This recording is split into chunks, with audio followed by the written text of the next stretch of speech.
Ahora sí, acomodados en este estudio de Delta 90.3, a mi izquierda, el señor Sergio Chousa. ¿Está bien que lo presente primero? Sí, aparte de la izquierda. Tenés razón. Y a mi derecha, el reconverso Antonio Aracre, que ahora es uno que la ve. No me hagas hambre y montoncito. Vamos a comportarnos como gente grande. ¿Quiere que empecemos por algún tema en especial o propongo yo? Propone vos. Propongo yo. Dólar, ¿está atrasado? ¿Está bien el valor que tenemos actualmente? Bueno, a ver, hay diferentes formas de analizarlo. A mí me gusta ver qué efectos tiene sobre los equilibrios externos de la economía. No entendí nada ya. Y me hace mucho ruido que una economía funcione con un desequilibrio, con un déficit de dólares en los flujos, en el comercio y en otro tipo de pagos y de cobros con el resto del mundo. Cuando eso da negativo en un país que es exportador de productos primarios, que en general suelen tener una demanda bastante inelástica, bastante estable, cuando eso da negativo, cuando ese flujo de dólares da negativo, a mí me hace ruido y me hace pensar que tal vez la paridad cambiaria, el valor del dólar, no está en equilibrio. Y hoy la economía argentina acumula 11 meses consecutivos de rojo, de déficit. ¿No estaba en rojo ya cuando llegó Milei? Tuvo 2023 muy malo, producto de que cayeron muy fuerte las exportaciones, año de sequía, 25% de las expo a la baja, pero hoy tenés una economía funcionando en todo el sector primario, exportador, tanto el agro como petróleo y gas, y que aún así el flujo efectivo de dólares de la economía, que los economistas llamamos cuenta corriente, te dé negativo, a mí me hace pensar que el efecto precio, el valor del dólar, tal vez no sea el equilibrio. Tony. Bueno, el dólar ahora está flotando. O sea, nos puede gustar más o menos la cotización, pero está flotando. Ahora, en relación a lo que dice Sergio, durante todo el 2024 el gobierno acumuló por superávit comercial cerca de 25.000 millones de dólares. Lo que pasa es que tuvo que pagar deuda externa que vencía y que estábamos sin crédito internacional por cerca de 16.000, 17.000 millones. Con lo cual no me parece que él diga que está en rojo los números. Durante todo el 2024, incluso si tomás la balanza de la cuenta corriente medida por el devengado como la mide el INDEC, no por el percibido como la mide el Banco Central, también te da positiva, leve pero positiva. En los últimos meses pasaron cuestiones que tienen que ver con que desde febrero se está hablando de la salida del cepo, se generó toda una psicosis durante marzo y abril, particularmente donde hubo mucha salida de divisas, producto del temor infundado que se generó, sobre todo desde la oposición. Y te diría que bueno, la verdad lo que menos me preocupa en este momento es la cotización del dólar, ¿no? Ok, a vos sí te preocupa, Sergio, la cotización del dólar. Ahora yo te hago una pregunta que quizás te la tendría que hacer Tony, pero yo cuando digo, escucho a economistas más que piensan como vos, que dicen, che, el dólar está atrasado, debería estar, automáticamente me están devaluando el sueldo. Entonces yo no entiendo por qué el campo nacional y popular me quiere devaluar la mía, porque yo la verdad que a mí me encanta cada tanto poder comprarme alguito, viajar al exterior, lo que quiere toda la clase media argentina. ¿Eso está mal? Bueno, la paridad cambiaria, el valor del dólar, lo que te da es el precio relativo de Argentina contra el mundo. Que esa paridad cambiaria sea más baja, lo que te determina es que el mundo en relación a Argentina te sale más barato. Y la verdad que yo no veo una motivación de política económica, no creo que el peronismo, el campo popular tenga que tener una motivación de política económica en abaratar al mundo en relación a Argentina. Yo creo que lo que debe... Es como si dijeras que preferís que la gente gane $300 como en el 2023 en lugar de 1.100 como ahora. Estoy hablando del sueldo de un empleado de comercio básico. Que nada me dice la evaluación de una medida nominal, un valor del salario, del ingreso de las personas, medida en dólares. A mí eso... ahí déjame decirte algo. Si vos te querés comprar un departamento, sos una pareja joven y soñás con tener tu techito propio. Digamos, la paridad en pesos no te dice nada. Vos sabés que tenés que juntar. Mira, ahí tiene un punto. Esta semana había salido una medición de cuántos sueldos necesitabas por metro cuadrado. Estábamos en valores bajos. Probablemente incluso un poquito más bajos que los de 2017, cuando se vio el boom y la explosión de los créditos UBA. En el pico, en el gobierno de Alberto Fernández, no te podía comprar nada. Y eso te setea toda la manera de pensar de una sociedad. Los chicos dijeron, me quedo en la casa de mis viejos, solo la gasto en viajes. Quizás tiene que ver, y te pregunto, porque también es una discusión de estos días, si eso de alguna manera no apalancaba un consumo que hoy por ahí está bajo, cuando vemos crecer también las escrituras, la venta de autos. Sí, eligieron un segmento en particular que está nominado en dólares, donde las transacciones de compra y venta se hacen en moneda extranjera. Es uno de los pocos segmentos de la economía que transaccionalmente se opera en dólares. Y hay una particularidad en el mundo inmobiliario, que es que todavía es uno de los precios en dólares de la economía que más atrasado está también. Se atrasó también en términos de salario, por eso el salario hoy compra más metros cuadrados. Y eso también se explica porque, bueno... Pará. A ver si te entiendo, porque no sé si te estoy entendiendo. ¿Vos decís que los precios de las propiedades están atrasados? Sí, en relación a... Si estaban caros en algún momento. Es cierto que bajaron, pero ¿tendrían que volver a subir? Sí. Yo creo que tiene bastante recorrido el sistema. ¿Y por qué no subió? Porque ahora hay crédito, hay más disponibilidad, hubo blanqueo. ¿Por qué no subieron más? Incipiente, el crédito está empezando. Es cierto, es un 20%, pero hubo blanqueo el año pasado. ¿Podría haber habido un boom de venta? Vos decís que todavía tienen recorrido. Porque, de nuevo, tienen recorrido, pero no de la misma magnitud de lo que se incrementaron en dólares los ingresos de la gente. Seguramente. Entonces, ahí va. Ahora no está bueno que estén así. Esto digo que la gente pueda efectivamente comprarse una casa normal, básicamente, ¿no? Que una pareja que todavía no se casó, entre los dos ganan, ponele, no sé, $2.500, ahorran un 30% de eso y con eso pagan una cuota de un crédito hipotecario. Lo que pasa en cualquier país del mundo donde claro, se compra una casa. Hoy la ecuación lo hacíamos el otro día en la tele, entre alquilar y comprar eran 300.000 pesos por mes la diferencia para un dos ambientes. 600 era un alquiler promedio, 900 una cuota promedio. Vos decís, bueno, 300 lucas más por mes las conseguimos. Sí, coincido, pero los números del Banco Central muestran que todavía no hay un boom de crédito, todavía la gente está muy cautelosa.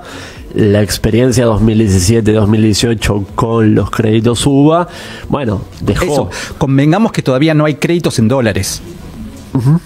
Entonces la gente está menos predispuesta a endeudarse con los créditos UBA, que no tuvieron muy buena prensa en el pasado. Es cierto, dependen proporcionalmente, primero que además las tasas están a la suba, dependen obviamente de ver durante un tiempo probablemente más largo una estabilidad en lo que tiene que ver con inflación. Si les parece, segundo punto, ¿está bien lo que se hizo para bajar la inflación, secar la plaza, digo, de alguna manera que haya un periodo recesivo que ahora parecería que se está revirtiendo?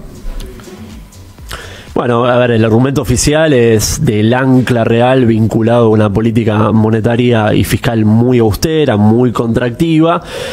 Pero en los hechos, en el pragmatismo de la política económica, hay tres anclas muy importantes, muy firmes, que manoteó Milei en el pragmatismo de su año y medio largo de gestión, que son el ancla cambiaria, el ancla tarifaria ahora en los últimos meses y el ancla salarial también ahora.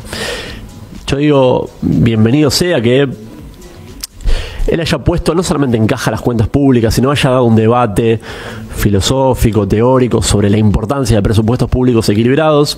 Acá tenés un economista peronista que también es fiscalista, que yo creo que debe ser de los pocos. Los peronistas son todos derrochones en materia fiscal. Hay mucho de pelea con hombres de paja. Pregúntale a Massa, ¿cuánto emitió y cuál fue el déficit fiscal del 23? Los proyectos que se aprobaron ayer, que cada uno tiene un impacto, después hay que discutir, el gobierno dice 1.8 del PBI, del otro lado te dicen, no, es el 0.2 más el 0.3 más... ¿Está bien? ¿Se puede pagar en este momento? Bueno, hay que ver, ¿no? Prioridades, un presupuesto marca prioridades y en todo caso buscando fuentes de financiamiento. A ver, no? Profundiza ahí un poco, Sergio. ¿Qué serían fuentes de financiamiento? Bueno, hubo bajas de impuestos en bienes personales, hubo bajas de impuestos internos a los autos de lujo. O sea, tu propuesta para que si gastamos más no se perjudique tanto el equilibrio fiscal sería aumentar impuestos. No, o sea, cada vez menos competitivos, cada vez más aumento de precio para contrarrestar esos aumentos de impuestos, cada vez más devaluación para ganar competitividad. Ya lo probamos 20 años eso, No, Sergio. también es cierto que el tema jubilaciones, si lo hemos visto, es muy difícil de financiar, ¿no? Sí. Y agregaron 3 millones de personas sin aportes. Bueno, está bien, de todas maneras, 3 millones de personas que si no, no iban a tener ningún ingreso y eso también te... Bueno, pero llamarlo de otra manera y saca esos fondos de otro lado y no de una caja jubilatoria donde estás matando a tipos que se rompieron el alma para juntar guita. ¿Hay un lugar de donde sacarlo, Sergio? ¿Eso se puede sacar de algún lado? Yo creo que la discusión hoy en el mundo no es tan simplista de una competencia por reducir impuestos, sino de mejorar la progresividad del sistema, mejorar la posibilidad de recaudar. Y la competitividad vinculada al sistema impositivo es un punto importante, pero no todos los impuestos te restan competitividad, no todos los impuestos son distorsivos. Recién mencionábamos autos de lujo, algunos impuestos internos. Sergio, Argentina no tiene antecedentes, tiene un prontuario en materia fiscal, default, especificación asimétrica, captura de depósitos. Entonces el mundo le pide el triple de lo que le pide a cualquier otro país. Si vos querés volver al mundo, si vos querés financiar de manera legítima un déficit fiscal, mínimamente tenés que ser creíble para el mundo. Hoy no lo somos, entonces vos tenés que triplicar tu esfuerzo fiscal para que te vuelvan a creer. Y como vos proponés aumentando impuestos y gastando más, el riesgo país se va a volver a los 2.000 puntos rápido. Hay otras partidas del gasto que podés trabajar. Te marco una. A ver. Intereses de la deuda. Sobre eso también tenés trabajo para hacer. Pero para eso tenés que bajar el riesgo país. No, porque, por ejemplo, ahora estás incrementando tu stock de endeudamiento.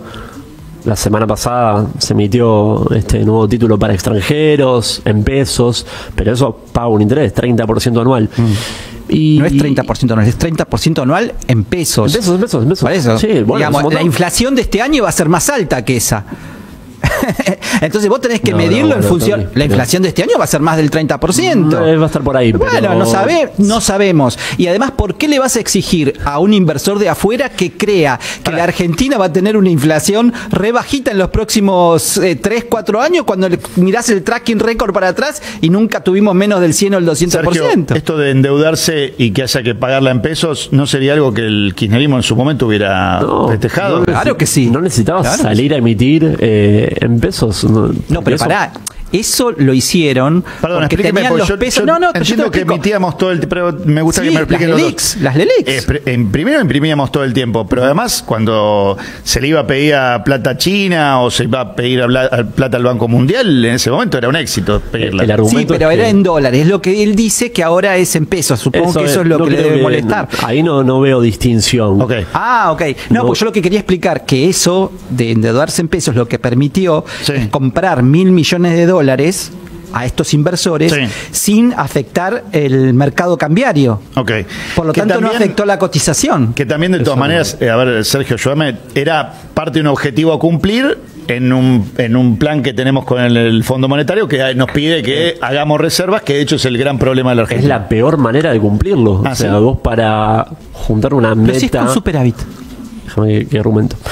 Un objetivo al cual te comprometiste de acumulación de reservas, compralas a los exportadores que te venden esos dólares. A dólares crocantes. No te endeudes, no tomes deuda para cumplir una meta con el Fondo Monetario. No tiene sentido eso. Y el origen de todo esto... Pero no hay endeudamiento, no hay endeudamiento porque se compró con disponibilidad, fue con ahorro. Por arriba del 100%. Entonces, ¿qué? Fue un refinanciamiento neto. No solamente los vencimientos los cubrieron con esta toma de deuda, fue más del 100%. No, pero la compra de estos 1.000 millones de dólares fue con pesos que tenía el Tesoro guardados por el superávit que viene acumulando desde hace varios meses. Entonces hay una reducción de superávit, o una reducción de caja si lo querés mirar más fácil, y un crecimiento del endeudamiento, pero el neto es cero. El argumento es, si vos tenés una situación equilibrada en materia presupuestaria, de hecho tenés superávit primario, no hay ningún motivo para que incrementes el stock de la deuda, para que tus refinanciamientos netos sean superiores al 100%. Esto fue lo que ocurrió la semana pasada. Y la razón por la cual tenés un 23% extra fue de 123% el refinanciamiento. La única razón es que ese 23% se explica por los 1.000 millones de dólares de acreedores internacionales.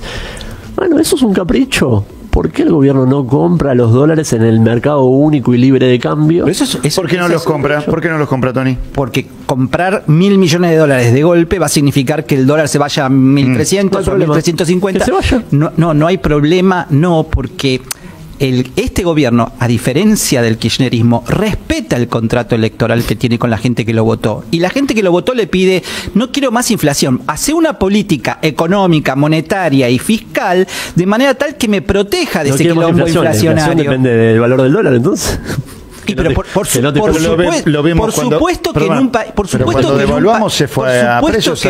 supuesto que en un país que no tuvo ninguna responsabilidad fiscal en los últimos 30 años, adquirió una bimonetariedad que por muchos años más la inflación va a estar condicionada por el movimiento del dólar, Sergio, nos guste o no nos guste. Cuando en el gobierno anterior se devaluaba, veíamos que se trasladaba a precios y se generaba como una especie de círculo pero vicioso. es una chicana por el tema de que la inflación es solamente un fenómeno monetario. Okay. Y lo es, solamente que acá se explica porque además los argentinos tuvimos que elegir otra moneda para protegernos, porque la nuestra ya estaba totalmente... claramente hubo voto hace un año, se votó en general, la sociedad votó bajar la inflación y tiene efectos negativos el ajuste que estamos viviendo, sin duda.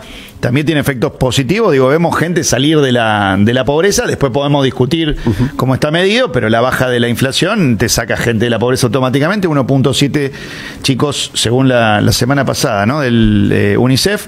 ¿Eso es sí. para celebrar o no? No, pero desde ya, obvio. ¿Y a qué lo adjudicas? La señal fiscal y monetaria de prudencia estricta del gobierno, yo creo que es un activo que le va a dejar al sistema político, siempre que tengo la oportunidad lo digo. Pero la baja de la pobreza y de la indigencia. Bueno, ahí creo que hay que hacer doble clic en el hecho de que tuvo un rebote muy significativo en los primeros meses. No, pero yo no te hablo de eso. Hablemos de la última de Alberto Fernández, que fue 43% de pobreza y 12% de indigencia, y ahora en marzo ya tenemos 35% de pobreza y menos de 8 o 7 de indigencia. En particular, en el caso de la indigencia, es una reducción mayor al 50%. ¿Qué tiene que pasar para que siga bajando? Porcentaje sobre porcentaje es un montón, ¿no? Pero... bienvenido sea, yo creo que definitivamente la mayor estabilidad nominal en la economía contribuye a eso desde ya. El hecho de que hubo un rebote tenue, pero el rebote al fin en términos de actividad también contribuye. La duda que planteamos los economistas críticos, heterodoxos, etcétera, es sobre la sostenibilidad de este esquema, porque creemos que la estrategia de tener como única opción que el dólar no se te mueva un ápice, porque cuando eso ocurre ya transmite un montón de ruido y nerviosismo y redunda en remarcamiento de precios. Un ápice es un 40% de banda. No es que tenés una banda de un 5%, es un 40%. Intervienen hoy. Intervienen. Yo coincido que a mí me encantaría una flotación libre. El Banco Central no es libre la flotación. No, para nada. Está hiper intervenido. Yo trabajo en el sistema financiero hoy. La intervención en futuros es impresionante. Bueno, pero a ver, dólar futuro hubo toda la vida. Y también el Banco Central iba y compraba, vendía en el contado con liqui, acá, allá y todo lo demás. Hablemos, digamos, de las intervenciones clásicas del Banco Central en el mercado único de cambios. Es cero desde que salió del cepo. Eso no, pero... Y el último mes los argentinos compraron 2.000 millones de dólares de ahorro en el mes de abril. ¿Qué te dice mayo, eso? No sé. Lo que me dice es que hubo un tapón, digamos, un ahogo durante 30 años de gente que no podía ir al banco, porque eso es lo que nos deja la cultura kirchnerista. Gente que no puede ir a la ventanilla del banco legítimamente a decir, vengo a comprar dólares, y de golpe fueron y... Entiendo el punto de cada uno de los dos. Ahora, si yo voy y compro dólares, agarro mis pesos y en vez de gastarlos, digo, bueno, voy a atesorarlos, y es indudable que el argentino va a ahorrar en dólares porque es más seguro que hacerlo en pesos. Todavía no tenemos la costumbre, más allá de que pueda estar rindiendo en este momento. ¿Está mal? ¿Qué cosa? ¿Atesorar en moneda extranjera? No, digo, atesorar en cualquier moneda, digo, decir, bueno, porque hay... Eso habría, obviamente... Te va a retar Batakis, porque para Batakis colisiona con el derecho... No, pero que haya menos pesos circulando, porque en un punto los cajé por dólares y ya está. Es una caja de... Como funciona hoy la política monetaria y cambiaria, es una caja de conversión donde hay una equivalencia, vos sacás de un lado, pones del otro. Para vos lo que me parece mal es que un gobierno libertario quiere influir en un precio que es crítico en la economía argentina y tenga tanto miedo a una flotación en serio, a dejar la cotización donde la posiciona el mercado. ¿A quién le sirve que el dólar esté más alto? No, yo creo que le da sostenibilidad a un esquema macro consistente donde la otra pata, que es el equilibrio monetario y fiscal, es sólida. Entonces, si vos consolidás la pata de los dólares, si le haces ver a los agentes económicos... Estás confundiendo flujos con esto. Perdón, yo de economía no entiendo nada, por suerte están ustedes dos acá para explicarme. Entiendo algunas cositas de política y entiendo de los discursos que he escuchado durante mucho tiempo de un lado y del otro. Yo los únicos que veo, y acá ustedes me van a explicar, que dicen, hay que devaluar, es el campo, los empresarios, todos los que eran enemigos del kirchnerismo. ¿Por qué ahora me seguís el Porque se acostumbraron, se hicieron adictos al kirchnerismo y a la falopa de la devaluación que te hacía los ajustes internos en tu empresa sin que vos tuvieras que hacer ningún ajuste de eficiencia, porque el crecimiento del dólar y la inflación te licuaba todo y te escondía todas tus propias miserias. Pero es un debate muy interesante y me parece que es una lectura errónea. Hay un cliché de que dólar barato, entonces situación buena para un país, dólar alto, entonces situación mala. Y hay que romper esa linealidad. Si no, los países en el mundo competirían para ver quién tiene la paridad cambiaria más baja entre su moneda y el dólar o la moneda de referencia. Y pasa todo lo contrario. Las guerras de monedas de los países es para ver quién devalúa más y por ende quién gana más competitividad, quién captura más competitividad. Yo creo que Argentina se debe una paridad cambiaria que sea competitiva, que no ahogue al sector exportador. ¿Pero quién la decide esa? El mercado. Ah, bueno. Sí, claro. Pero no es lo que hicieron ustedes durante 20 años que gobernaron. Sí. Por alguna razón no lo hicieron. ¿Qué habrá pasado? Sí, yo creo que hubo muchos errores en el diseño macroeconómico de los gobiernos. ¿Sabes cómo se llama eso? Confianza. Cuando el establishment, el mercado, los bancos, la gente no confía en un gobierno, se refugia en una moneda para protegerse. Cuando eso cambia y la confianza aparece, vos ya no necesitas eso y por lo tanto el tipo de cambio no lo tenés que manipular. Esa es la diferencia. Antonio, Sergio, breve pausa, vamos a la actualización de las noticias y a la vuelta les voy a preguntar si el punto uno, si el sistema es sostenible. Veía un tuit hace un par de horas justamente de Sergio que dice, si esto sigue así, estallido, corrida antes de las elecciones. Ay, Dios, se los pregunto a los dos. Estamos de vuelta, Antonio Aracre, Sergio Chousa. Estaba planteada la pregunta, ¿va a haber una corrida antes de las elecciones, Sergio? Bueno, lo que tenés en todos los años impares es más impulso de demanda por dolarización por parte de empresas y de personas. Este año la diferencia es que eso lo vas a ver plasmado en el mercado único de cambios. Y a mí me preocupa, recién ahí un poco lo hablábamos, que el gobierno se está tentando mucho, me parece, en generar un escenario de evento binario, donde políticamente, claro, confrontar contra lo que Milei llama los cucas, ¿no? El kirchnerismo, eso, lo feo, malo y sucio del pasado, es muy tentador porque seguramente conecta con una parte del electorado, de la sociedad, pero si te sale mal eso y tenés un mal resultado electoral contra ese cuco, bueno, el mercado eso no lo va a procesar positivamente. Y traigo el antecedente de Mauricio Macri 2017-2018, cuando se tentó con polarizar contra Cristina y bueno, cuando crecía el potencial electoral del kirchnerismo, eso jugaba como efecto dominó sobre la sostenibilidad del esquema macro. Mira, yo creo que la sostenibilidad del esquema macro, como dice Sergio, tiene en Argentina, al menos con el prontuario que tenemos, nombre y apellido, que es la cuestión fiscal. Digamos, donde Macri, a diferencia de Milei, nunca pudo lograr el equilibrio fiscal. Entonces eso ya te descalifica la comparación. No es que no pudo, quizá no quiso, ¿no? No quiso. Porque en esa progresión lo fue pateando hasta que le jugó en contra. Ahora, respecto al dólar, yo no veo ninguna posibilidad de corrida, porque básicamente vos tenés un esquema monetario rígido, donde tenés una cantidad de dólares, el Banco Central está capitalizado, y una cantidad de pesos que no se mueve, y un cepo abierto para las personas físicas, no para las personas jurídicas. Entonces, yo no veo ninguna posibilidad de acá a octubre que pase eso, porque el Banco Central tiene suficiente cantidad de dólares para darle a la gente que requiera cambiar todos sus pesos. Es más, yo creo que va a haber faltantes pesos. Es decir, si me decís, ¿hay alguna preocupación? Yo tengo la preocupación de si esos pesos serán suficientes para dinamizar la economía. Por eso es importante que la gente meta los dólares bajo el colchón a funcionar, comprando cosas o depositando, moviendo crédito y lo demás, para que la actividad económica sea más dinámica. No me preocupa la cotización del dólar, ni corrida, ni nada por el estilo. Me preocupa que se acelere el crecimiento económico. Así que yo desde ese punto de vista no tengo ningún temor. Sergio, ¿por qué sigue alto el riesgo país?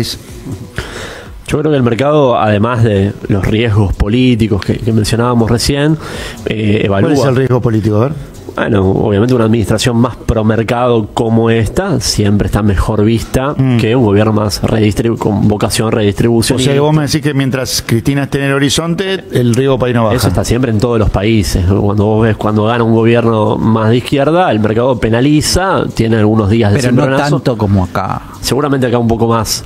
Yo creo que, y voy a bregar para que se desmitifiquen algunas cosas de prejuicios respecto de el panperonismo. Me parece que hay mucho de hombre de paja a la hora de pelear, amén de que es verdad que en la última administración se incurrieron en algunos estropicios. Y el tema es que los que aparecen como personajes a jugar en las elecciones son esos mismos que en la última gestión...